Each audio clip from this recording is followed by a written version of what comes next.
खुशामदीद नाजरीन, इस वक्त आप देख रहे हैं सेगमेंट राह निजात और मैं हूं आपका होस्ट शहबाज इब्राहिम। सहरी नशरियात अनवार रमज़ान जारी है और इस वक्त सेगमेंट जो है हमारा राह निजात, जिसका मकसद है कि हम हदीस तो सुनते हैं, अहादीस सुनते हैं, अमल नहीं करते, अमल भी नहीं करते और इस ज़माने से हदीस को जोड़ते भी नहीं हैं, रिलेट नहीं कर पाते।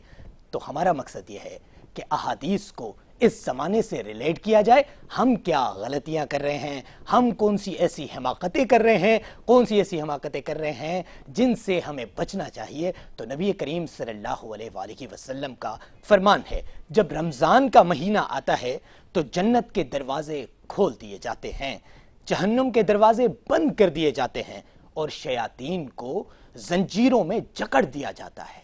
यानी कि हमारे लिए जन्नत के दरवाजे खोल दिए जाते हैं। इसका मकसद बहुत बड़ा है। हमारे लिए जन्नत के दरवाजे खुले हुए हैं, लेकिन हम काम क्या कर रहे हैं?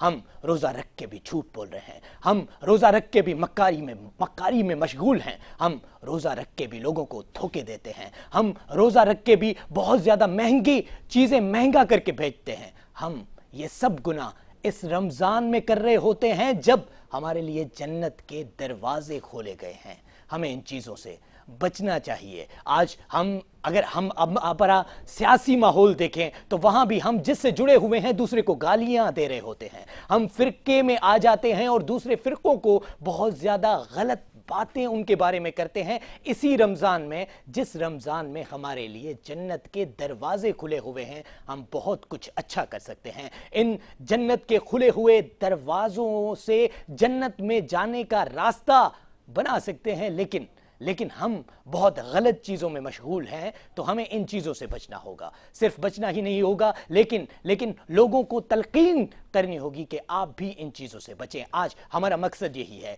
कि आपके सामने ऐसी अहादीस पेश की जाएं जिन पर हम भी अमल करें और आप भी अमल करें और इस ज़माने से हम उनको रिलेट करें। हम गीबत कर रहे होते हैं रोज़ा रख के। एक शायर ने क्या खूब कहा, किसी बशर में 1000 खामी अगर जो देखो तो चुप ही रहना, किसी बशर का राज पाओ या ऐब देखो तो चुप ही रहना। अगर मनादी को लोग आए, तुम्हें कुरेदें, तुम्हें मनाएं, तुम्हारी हस्ती के गीत गाएं, तुम्हें कहें कि बशर में देखी बुराइयों को बयान कर दो तो चुप ही रहना।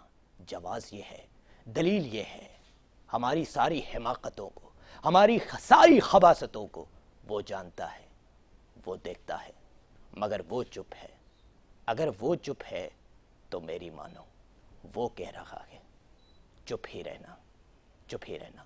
इस चीज़ से भी हमें ये सबक मिलता है कि ये गीबत, इस तरह की बातें, अगर मैं ऑफिस में मौजूद हूँ, किसी और के बारे में गीबत कर रहा हूँ, रोज़े में भी हूँ, तो हमारे लिए ये बहुत बड़ी गलती है। रोज़े में गुनाह करना भी उतना बड़ा हो जाता है जिस तरह हमारे लिए सवाब बहुत बड़ा होता है। जिस तरह हमारे लिए जन्नत के दरवाजे खुले हुए होते हैं, उसी तरह जब हम गुनाह करते हैं तो शायद उस गुनाह का भी डबल गुनाह हमें मिलता हो। तो इन चीज़ों से हमें बचना चाहिए। इसी के साथ आज राह निजात के सेगमेंट से अपने होस्ट शहबाज इब्राहिम को दीजिए इजाज़त।